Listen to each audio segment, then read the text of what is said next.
Já teve vontade de mergulhar numa história e passar dias, às vezes semanas mergulhado naquela história, num livro grande com muitas páginas, numa edição bonita, numa edição gostosa de ler, em que a história é complexa, longa, em que você vai se envolvendo com os personagens? Às vezes eu também tenho vontade de mergulhar em histórias assim e ficar muito tempo ali dentro dela e vivendo aquelas ações, vivendo aquele contexto com os personagens. Sejam histórias mais tranquilas, sejam histórias mais duras, histórias aquelas que a gente quase que engole a seco. E há vários exemplos de histórias assim na literatura, e quando o livro é grande assim, às vezes denso, a gente chama de calhamaço, né? É o termo que a gente usa para esse tipo de livro. Então hoje, nesse vídeo aqui, a primeira parte, o primeiro vídeo da série de calhamaços, eu vou falar para vocês os calhamaços, os livros grandes que eu já li até agora na minha vida. Roda a vinheta.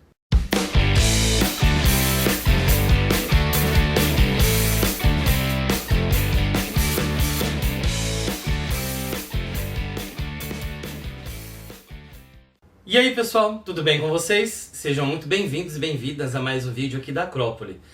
Eu sou o Luigi e no vídeo de hoje eu vou falar sobre os calhamaços que eu já li na minha vida de leitor. Fica aqui até o final do vídeo, porque quanto mais você interage com o vídeo, quanto mais você participa, quanto mais você assiste, você ajuda o canal e você faz com que esse conteúdo chegue para mais gente, e você também faz com que a gente continue aí lutando para manter esse canal aqui sempre em dia no YouTube. Quem me acompanha, seja aqui no YouTube ou no Instagram, sabe que eu leio muita literatura contemporânea e eu recebo muitos livros, né? E a maior parte desses livros são livros que o mercado hoje em dia tem como parâmetro ali, né? Livros de 150, 200 e pouquinhas páginas, quando muito pouco passa disso, né? Hoje em dia a gente tem edições menores, livros menores, etc., com algumas exceções, é claro. Então eu leio muitos livros aí de tamanho médio, vamos dizer assim, porque livros curtos seriam em torno de 80, 100, 120 páginas. Então eu leio muitos livros de tamanho médio, ali de 150, 250 páginas. Mas às vezes eu tenho vontade de mergulhar num livro só. Eu leio vários livros ao mesmo tempo, quase sempre leio 2, 3 ao mesmo tempo, geralmente para não confundir, né? Leio de estilos diferentes, épocas diferentes, para não confundir a leitura. Mas às vezes eu tenho vontade de parar, de não ler 2, 3 ao mesmo tempo, de pegar um livro só, um livro grande, um livro que te exige mais tempo, não necessariamente porque ele é mais difícil ou mais denso, mas que ele tem uma história mais longa, em que você vai passar mais tempo ali convivendo com aqueles personagens e vivendo naquele momento, naquele espaço, naquele ambiente que foi construído ali na literatura. Então, são esses calhamaços, né? Agora, qual a definição de calhamaço? Livros grandes, mas o que é de fato um livro grande? Bom, gente, eu nem vou me dar o trabalho de ficar aqui pegando quem falou isso, quem falou aquilo. Eu coloquei uma regra aqui para esse vídeo. Não quer dizer que eu tenho que eu tenho a verdade absoluta sobre as coisas, longe disso. Mas eu coloquei aqui em torno de 450 páginas, tá? Para chamar de calhamaço. Então, aí eu vou elencar aqui os livros que eu já li que tenham em torno dessa quantidade de páginas, daí para mais. É claro, gente, que, sobretudo obras clássicas, elas dependem muito do número da edição, para saber o número de página, né? Então, por exemplo, pode ter aí, e aqui depois eu vou falar para vocês, tem livro que tem edição aí de 200 páginas, o que não me indicaria um livro longo, mas tem uma edição aí de 480, 500 páginas. Depende se vem textos de apoio, depende do tamanho da fonte, depende do espaçamento, depende se o livro é aquele formato tradicional de 14 por 21 ou um tamanho maior. Tudo isso vai influenciar no tamanho, né, do número de páginas que um livro tem. Então, algumas edições talvez que vocês tenham aí possam divergir do que eu falo aqui, tá bom? Mas eu vou pegar a partir das edições que eu li, as edições que eu tenho. Então, bora lá para a lista. Aproveitando que eu tô com essa camiseta aqui, com esses 3, né, grandes escritores, esse enorme trio russo aqui de bons escritores, então eu começo com Crime e Castigo do Dostoiévski. Eu vou colocar as capas aqui, gente. Vai ficar até mais fácil do que tirar cada edição aqui da estante, colocar, depois reorganizar, vai fazer uma bagunça, né? Essa edição na qual eu li, dizem que não é a mais recomendada, mas eu li nessa edição da Martin Claret e gostei bastante. Talvez o livro, um dos 2 ou 3 livros mais conhecidos do Dostoiévski, publicado em 1866. Nessa edição que eu li, o livro conta com 591 páginas e é um clássico da literatura mundial. É um livro que fala sobre, o próprio título já diz, crime, castigo, culpa, entre outros temas. O segundo livro também é um clássico de 1830, um clássico francês do escritor Stendhal, que se chama O Vermelho e o Negro. Eu não sei se eu vou conseguir achar aqui, se eu conseguir eu vou colocar para vocês a capa da edição que eu li, que foi uma série em capa dura que saiu. Eu não vou nem lembrar a editora, mas faz bastante tempo. Eu sei que ele foi publicado recentemente por aquela coleção nova da Penguin, e por essa coleção nova da Penguin ele tem 648 páginas. E esse livro também é um clássico, é um dos grandes clássicos franceses, é a história do Julien Sorel, que é um rapaz da província que larga tudo, a sua infância e juventude humildes, para ir para Paris e frequentar os grandes salões da aristocracia parisiense. O terceiro livro é contemporâneo, é o livro Lá Onde os Tigres se Sentem em Casa, livro que saiu pela Record, do escritor francês Jean-Marie Blas de Robles.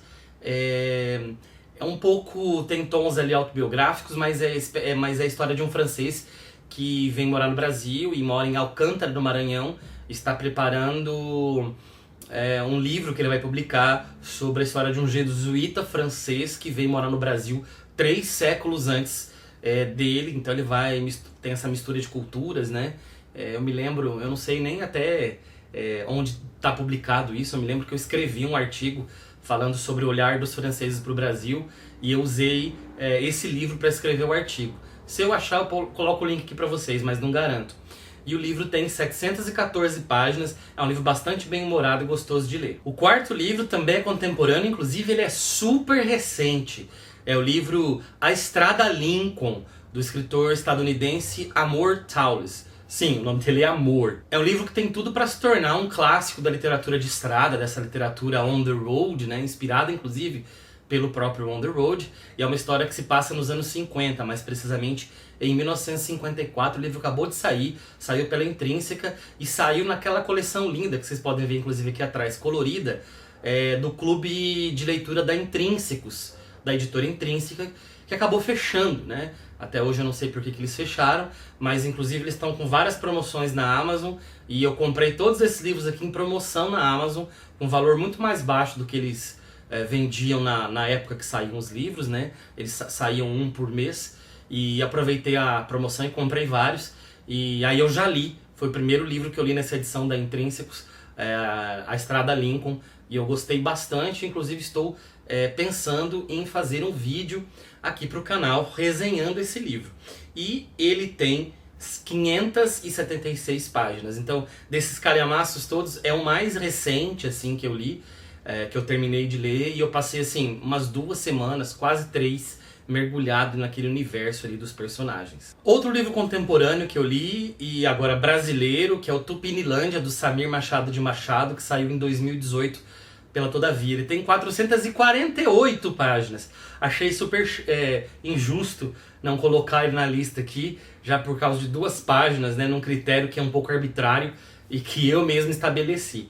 Mas eu coloco ele aqui, é um livro que eu gostei muito. É um livro que imagina um parque, uma criação de um parque, tipo um parque da Disney, mas assim, que tem uma relação meio Jurassic Park, assim, no meio da Amazônia brasileira, e questões políticas estão envolvidas ali, porque o Brasil acaba de sair da ditadura militar, está no período de redemocratização, e ainda há saudosos da ditadura que tentam ali colocar o dedo nesse parque e criar uma espécie de resistência, digamos assim, né? Então é um livro muito bem escrito, muito bem feito, muito ágil. É um livro com muita ação, muitos plots, muitas reviravoltas, então para quem gosta desse tipo de literatura vai amar esse livro. Esse é um dos livros da minha vida, posso dizer, com absoluta certeza, porque eu sou apaixonado por esse livro e a minha maior tristeza é não poder esquecê-lo, apagar da minha memória que eu não li e poder ler ele de novo pela primeira vez. Eu tô falando do Homem que Amava os Cachorros, do escritor cubano Leonardo Padura, que saiu pela Boitempo, inclusive é a editora que publica aqui os livros, né, do Padura aqui no Brasil. É um livro de 592 páginas que alterna várias histórias, 3 narrativas muito bem construídas, e uma delas, inclusive, é o assassinato do pensador, que foi chefe do Exército Vermelho, né, na União Soviética, do Partido Comunista, do Leon Trotsky, de quando ele sai, ele é perseguido por Stalin, ele mora em vários países do mundo, até ser assassinado no México, né?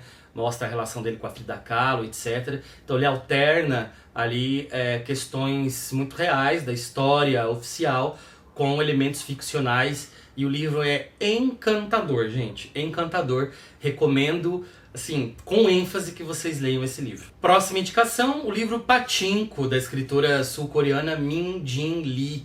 É uma história que se passa tanto na Coreia do Sul, quanto no Japão e em alguns momentos nos Estados Unidos. É uma história que foi publicada, um livro publicado pela Intrínseca, e que tem 528 páginas e que mostra algumas gerações da mesma família desde o início do século XX até o final dele. Então passa desde a época da ocupação da Coreia pelo Japão, a Segunda Guerra Mundial, a Guerra das Coreias, a separação, né, da Coreia em duas, da Coreia do Norte comunista, a Coreia do Sul capitalista, e depois da imigração dessa família para o Japão e de como ela tenta se encaixar na cultura japonesa, que é muito fechada para estrangeiros e muito preconceituosa com estrangeiros. Então é um livro bastante bonito e doloroso ao mesmo tempo, que perpassa toda a história do século XX. Mais um livro contemporâneo aqui, que é A Verdade sobre o Caso Harry Quebert, uma história que se passa nos Estados Unidos, mas que foi escrito por um suíço de língua francesa, da parte suíça que fala francês, que é o Joël Dicker. O livro foi publicado no Brasil pela Intrínseca e conta, olhando aqui, gente, 576 páginas. Conta a história, na verdade, o narrador e protagonista é um personagem que passa por outros livros do Joël Dicker. Ele tá assim com o título de meio novo Dan Brown, sabe? Mas eu gosto mais até das histórias do Joe Dicker do que do Dan Brown.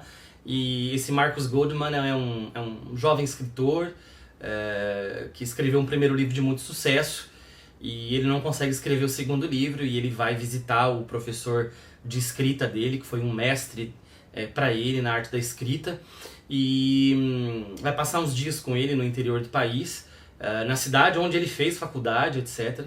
E acabam descobrindo, esse professor dele, que é o Harry Quebert, acabam descobrindo que uma menina desaparecida muitos e muitos anos antes, acabam descobrindo o corpo dela enterrado no quintal do professor, e o Marcus Goldman então vai começar a investigar isso para descobrir o que levou talvez o próprio professor a matar a menina. Será que o professor é inocente?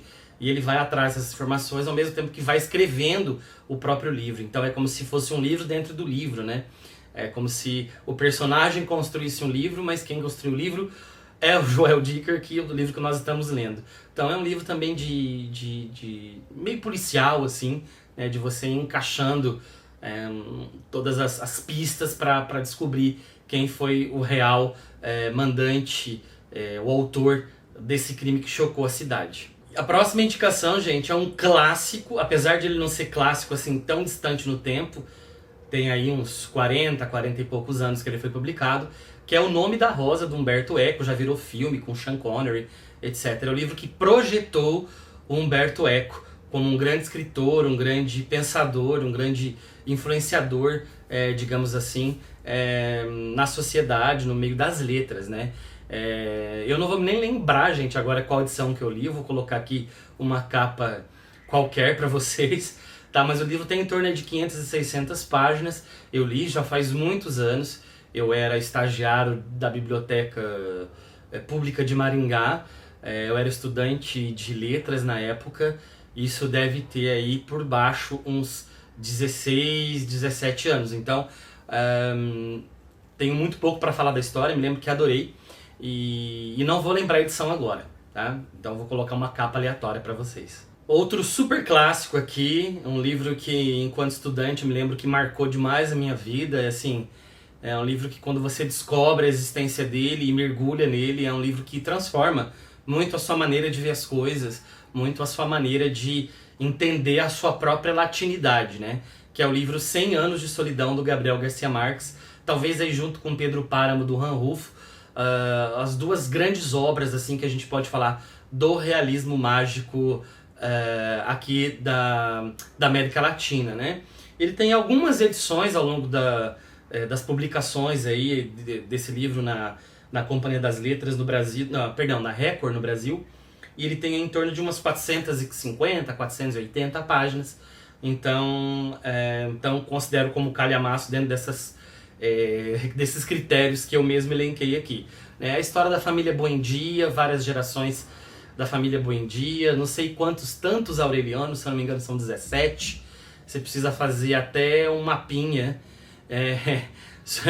uma árvore genealógica para você não se perder, porque é muita informação, mas é um livro marcante, talvez um dos grandes livros do século XX no mundo. Mais um clássico, esse As Portas da Revolução Francesa. Dizem, inclusive, é claro, isso a gente não tem como provar, mas muitos dizem que ao ler esse livro, as pessoas reconheciam quem eram esses personagens na vida real, que foram transpostos para a ficção, mas se não reconheciam as pessoas, reconheciam pelo menos o comportamento dessas pessoas. Era visível que elas estabeleciam um contato direto com a realidade. O livro teve várias edições esgotadas no ano de sua publicação e dizem que isso ajudou a criar, né, aquele sentimento enorme de insatisfação, né, mas não foi o único responsável, mas ajudou, que fomentou inclusive a Revolução Francesa. Eu estou falando do livro As Relações Perigosas, do Choderlos de Laclos, um escritor francês. As Portas da Revolução, como eu disse.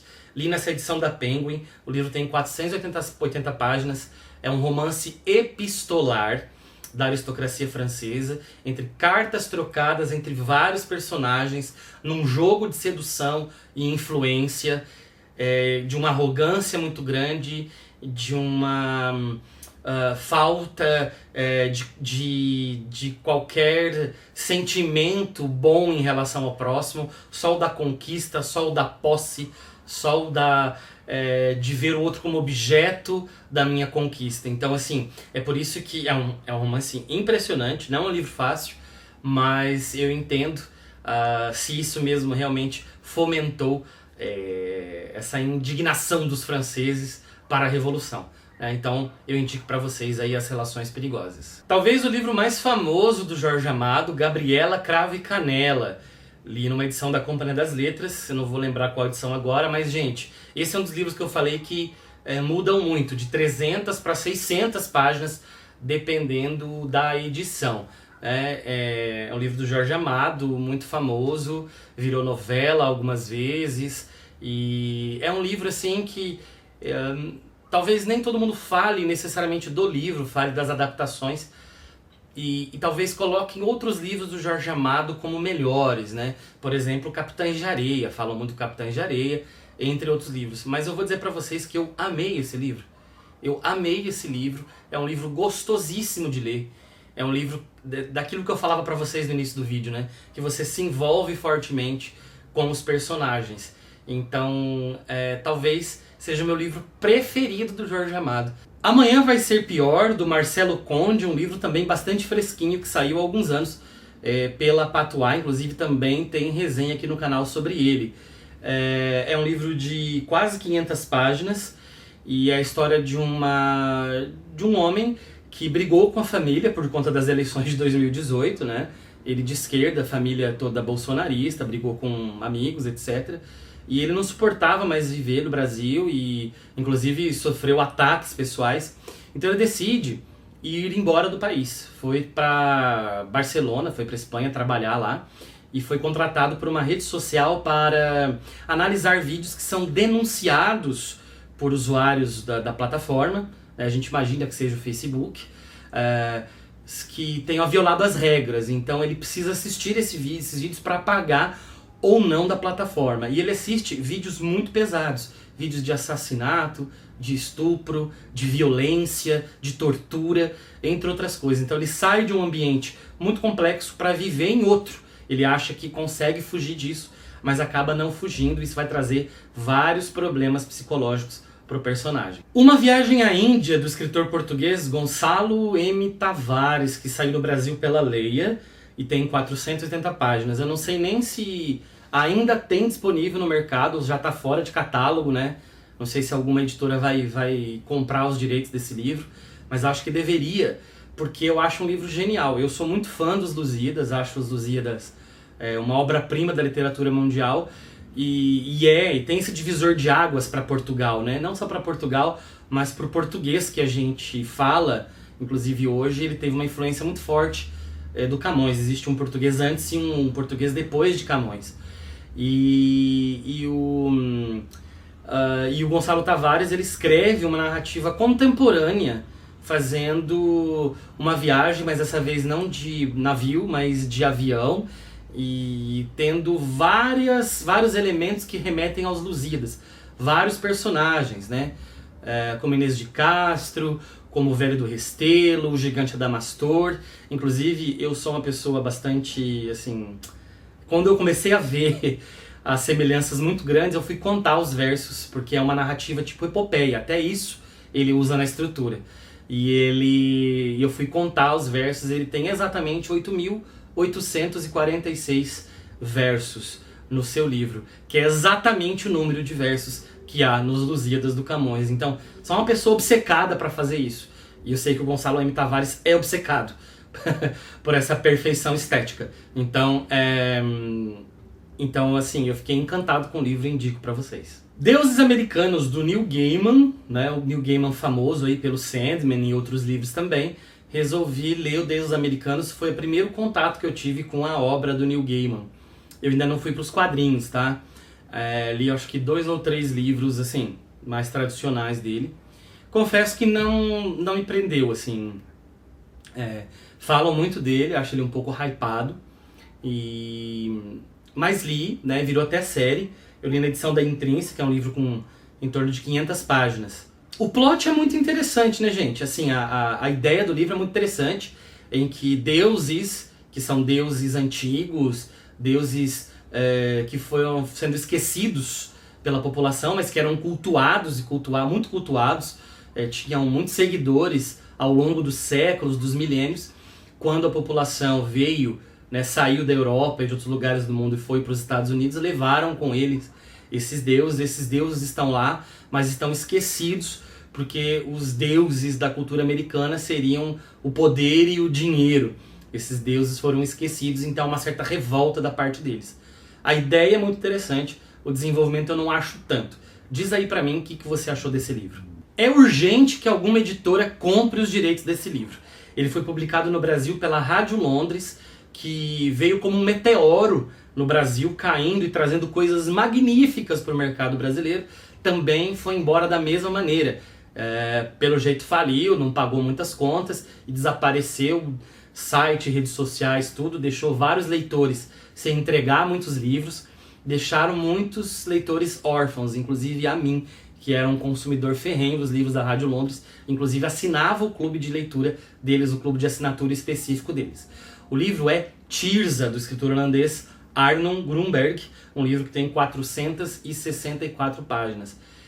Estou para dizer para vocês que da ficção mundial europeia contemporânea, talvez seja uma das coisas mais bem feitas que eu tenha lido nos últimos 5 anos.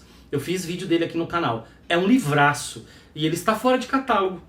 Alguma editora, editoras, estão me ouvindo? Se alguém por acaso caiu nesse humilde canal e esteja vendo esse vídeo, pelo amor de Deus, compre o Tirza, porque é fantástico. Gente, agora eu vou citar alguns livros, se eu não vou me alongar muito citando eles, que são livros que eu não li na integralidade. eu estou lendo um e tem outros que eu abandonei, que não me pegaram e talvez eu não esteja preparado para eles no momento, né? No momento que eu tentei lê-los, e talvez numa outra situação eu acabe voltando para eles, né?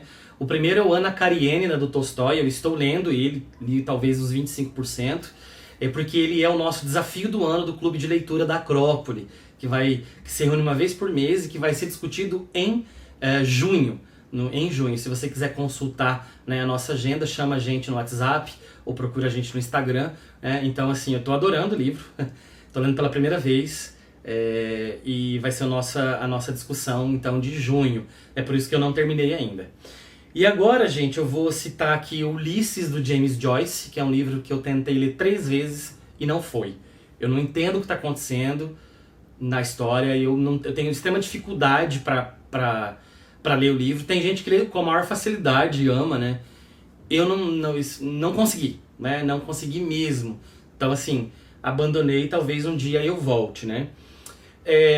Tem 2 calhamaços, mas eu não sei se dá para chamar de calhamaço aqui nesse caso, porque na verdade não é um livro, são vários. É o caso do Senhor dos Anéis, que independentes, eles não dão calhamaços, mas eu li naquela edição de volume único que passa das 1.200 páginas, eu acho. Então, talvez, né, daria para entrar nos critérios aqui. O outro, que eu não li inteiro, li só o primeiro livro, que é o Em Busca do Tempo Perdido.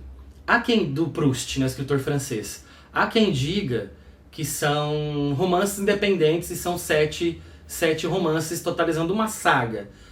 Tem gente que afirma que é um romance só, publicado em 7 tomos, e cada tomo tem um título diferente, o que faria dele o romance mais longo da humanidade.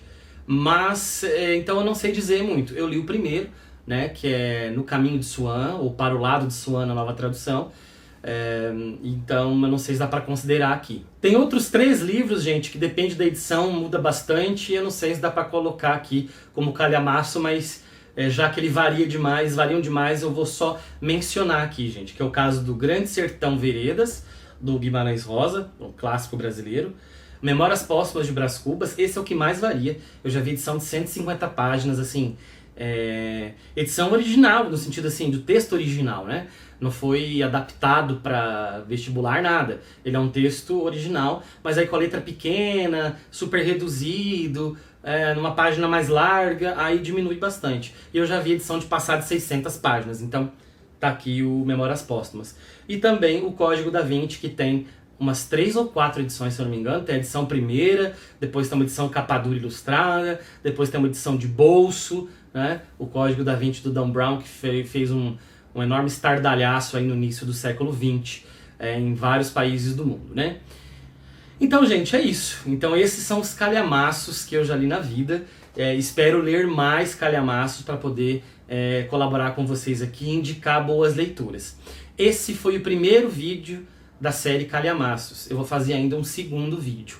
E nesse vídeo eu vou dizer quais são os calhamaços que eu quero ler, que eu ainda não li, que estão no meu horizonte. E vocês vão me dizer qual deles eu devo ler primeiro, qual deles é indispensável para a minha vida, que eu preciso ler. Então eu vou contar com a colaboração de vocês. Tá bom? E é isso, pessoal. Fico por aqui. Nos vemos num outro vídeo. Um abraço e até a próxima.